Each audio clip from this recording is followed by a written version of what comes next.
Hello, hello, hello. Today I'm going to be talking about the new movie that just came out with Ryan Gosling, Project Hail Mary.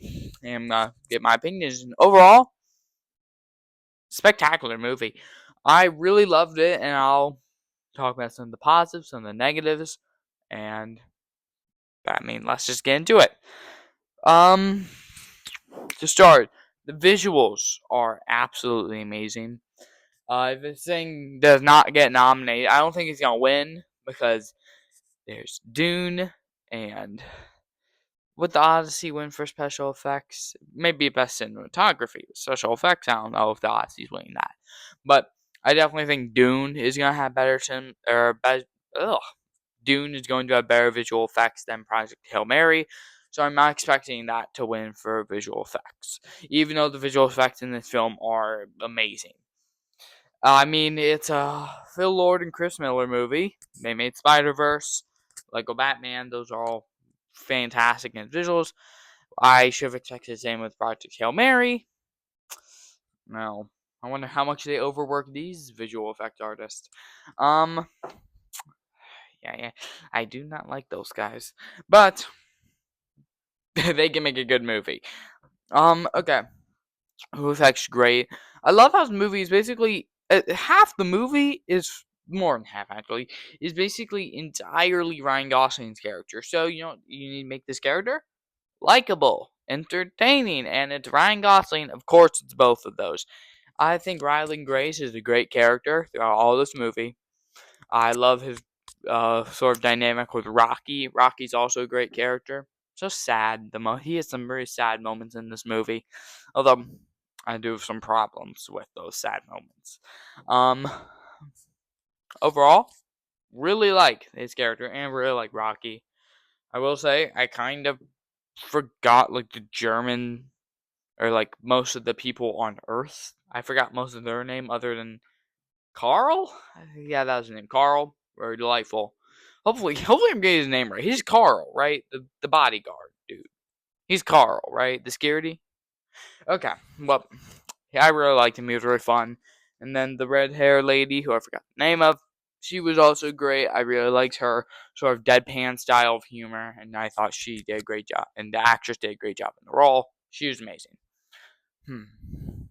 And yeah, honestly, some of the I don't know which one's better in my opinion when they're not on Earth or when they are on Earth. They're both equally amazing. Although this is where a slight critique of mine comes through. This is gonna be a short review. I don't have too much to talk about, even though I do think this film is absolutely amazing. Here is my slight problem with the movie. I think they could have shown us a little bit more of Dr. Grace's life. I think like as has him as a teacher. They kind of just showed one scene and then that's it. A little odd. I also think they could have gone into more like his realization that basically he'd been wrong his entire life. Organisms do need water, and they kind of just pass on as kind of a joke. Which maybe that was the whole point. I'm missing it, but I think it would have been more interesting to see that more and maybe him get proven, and that may not him getting proven right, but I think it would have been interesting to see who it is green. Okay, to see more of that and his reaction to it. That is a slight negative I have for this film. I need to hear that. Okay, but overall, I think he had a great arc. I think he did a good job. I think him revealing that basically him, for what I got, correct me if I'm wrong, what we saw of him getting recruited, that's him getting his memories back, right? Speaking of him getting his memories back, again, maybe I missed a little bit. Did they ever explain why he lost his memories? It could have just been he got amnesia, but I don't remember them ever explaining A, how he lost his memories, and B, how his crew died. It's not like a big thing. Like you can just kind of accept, oh, it happened. But it would have been nice to say what happened in it.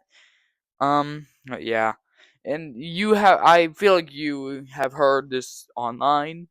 It's a poor man's Interstellar. Here's the thing. Um, they're right. It is a poor man's Interstellar, but to be compared to what is known as one of the greatest movies of all time is not a small feat. I don't think it's like too much worse than Interstellar. Again, getting compared to Interstellar is always going to be a good thing. I have not seen Memento, but I have heard it's like Memento and Interstellar put together. Although I know Memento is about a dude who has memory loss, basically. So yeah, but overall, like it. I will talk now some negatives. I what do I not like? I think the movie's a little too long. I think it drags on a little bit. I don't really see why they needed the ending of oh, Rocky's gonna die if I don't save him. I I didn't really get the meaning of why we needed that. I think we could have gone without it, and I think their goodbye scene was really amazing. I thought it was a really great scene. So I don't get why we had to have this another scene where it's like, oh, I can't go back to. I guess it's to show the bond that they have for each other, but I already got that memo. I didn't need another thing to be like, oh, this is like. I'm pretty sure the entire reason was to show how much he cared for Rocky and of course his planet. But I feel like we already got that, and there just really wasn't much of a point to me, especially if at the end of the movie you're implying that he's gonna go back anyways. And I will say I don't know how I feel. This is a neutral thing about how the planet's already cold and it's already dying by the time that the logs reach her. Because then it just makes you feel like, I mean, they do again imply that it's gonna end up all right, just like with how they imply that Grace is gonna go back to Earth. But again, we don't. I'm not. Of course, we don't need to see everything, but I do feel like it's a little bit disappointing that it kind of makes you feel like the movie is a little. I don't want to say useless, but kinda. I mean, we see that his plan failed, and I just think the Rocky thing's a little unnecessary. Again, these are more nitpicks than like actual like big criticisms in my opinion, but they did throw me off. And like I said, the movie's a bit long. Of course, 2 hour and 20-minute movies, which is about the time without credits. I have no problem with that. That's fine. Like make a 2 hour movie. I can totally watch that. And like I don't have the brain rot attention span, trust me. But I do feel like some scenes could have been cut out. Like, yeah. Which I'll get to my rating now because honestly I don't really have much negatives to say. Like this is a movie I really love, but I don't have like that much to talk about. Like but overall, I think this movie is probably 10 out of 10. But here's the thing. I've seen people being going around that it's a masterpiece. I disagree. But to be fair, a lot of people have a different definition of masterpieces. My definition for masterpiece is not a 10 out of 10.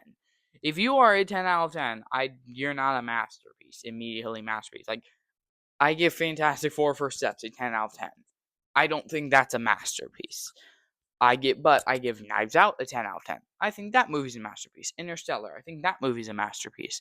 A masterpiece is a 10 out of 10 in my opinion, but a 10 out of 10 is not a masterpiece. I think if you really want to be a masterpiece, I have basically nothing I can talk bad.